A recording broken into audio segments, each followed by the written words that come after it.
Assalamualaikum, hai, saya Aulia, masih bersama di SR102 untuk channel Para Pencari Kerja.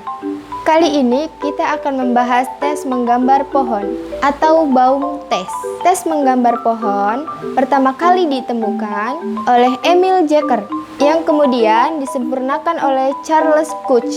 Menurut Cooch, pohon memiliki karakteristik manusia. Menggambar pohon dianggap mewakili manusia.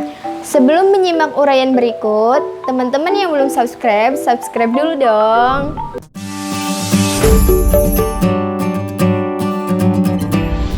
Yang pertama, jenis pohon. Gambarlah pohon yang dianggap mudah. Pohon yang digambar itu harus memiliki daun yang rindang. Contohnya misalnya pohon mangga, durian, atau jambu. Kemudian yang kedua, perhatikan goresan gambar.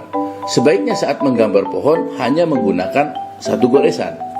Bahkan ini penting karena di dalam psikotes dilarang kita menggambar dengan cara mengulang kembali goresan-goresan yang telah kita gores tadi. Karena apa? Karena ini mengindikasikan kalau kita hanya satu goresan termasuk orang yang tidak pernah ragu-ragu.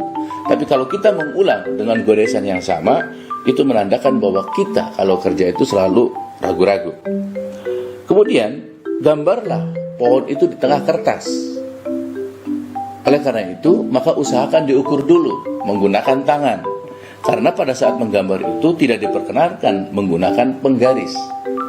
Maka sedemikian rupa, kita berlatih bagaimana gambar pohon itu pas menggambarnya di tengah-tengah kertas.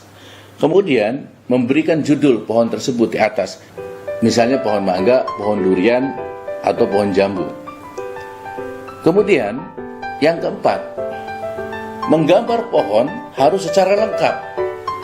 Ini kaidah menggambar pohon untuk posisi operator. Gambarlah pohon secara lengkap, mulai dari akar, batang, ranting, dahan, daun, dan seterusnya. Jadi yang tergambar itu misalnya akarnya, tanahnya, rumputnya, batangnya, ranting, dahan, daun, hingga buah. Dan usahakan ada hewan di sekitar pohon. Hewan di sekitar pohon itu mengindikasikan bahwa Anda termasuk orang yang punya kepedulian sosial. Tolong, pada saat menggambar batang, jangan dibuat variasi seakan-akan batang itu ada cacatnya. Karena apa? Karena itu mengindikasikan kalau Anda sering kali salah dalam bekerja. Terus kemudian, jangan punya kebiasaan ada ranting yang patah dalam menggambar. Itu juga sama konotasinya bahwa Anda itu termasuk orang yang gampang putus asa. Kemudian, yang kelima, dilarang menggambar pohon pisang, cemara, kelapa, umbi-umbian, beringin, dan pohon bambu. Larangan ini seringkali diucapkan oleh penguji tes, namun seringkali juga tidak diucapkan oleh penguji tes. Oleh karena itu hindarilah menggambar pohon jenis-jenis yang saya sebutkan tadi. Intinya menggambar pohon itu yang dikotil, bukan monokotil. Yang keenam, tes ini adalah tes grafis. Yang dinilai bukan bagusnya menggambar, karena Anda tidak diminta untuk melukis. Tapi yang dinilai itu adalah goresan gambar, letak gambar, dan jenis pohon yang digambar. Kemudian, apabila diminta untuk deskripsikan gambar tersebut, maka Anda diminta untuk deskripsikan. Maka deskripsikanlah gambar tersebut. Misalnya, pohon mangga milik tetangga saya. Buahnya banyak, setahun berbuah 2 kali, manis rasanya. Dan seterusnya, dan seterusnya. Ini namanya deskripsikan. Untuk lebih jelasnya, mari kita lihat sebuah contoh bagaimana cara menggambar pohon yang baik.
baik ini contoh gambar pohon. Mungkin gambar Anda lebih baik daripada gambar ini, namun ini bisa jadi rujukan. Ingat, untuk posisi operator, gambar daunnya tidak diperkenankan sekaligus, tapi gambar daunnya satu persatu.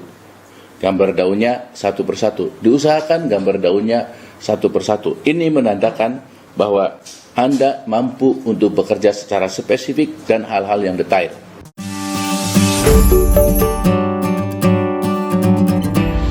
Teman-teman, itulah tadi uraian cara mengerjakan baum tes atau tes menggambar pohon. Nggak usah minder ya, yang merasa gambarnya kurang bagus, karena bukan bagusnya yang menjadi penilaian. Sampai di sini dulu ya teman-teman. Kita bertemu lagi di tes berikutnya. Dah.